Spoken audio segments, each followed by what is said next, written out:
Hello everyone, welcome to another video.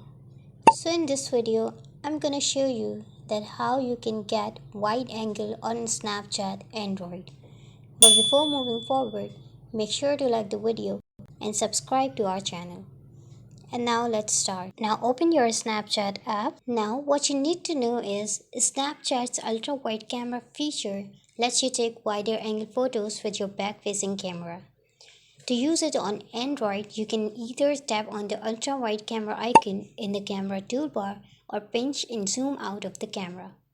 But please note that this feature is being rolled out slowly and may not be available on your device yet. But if the ultra wide camera is available, you can find it in the camera toolbar and you can find it by swiping left or right on the camera screen until you see the icon.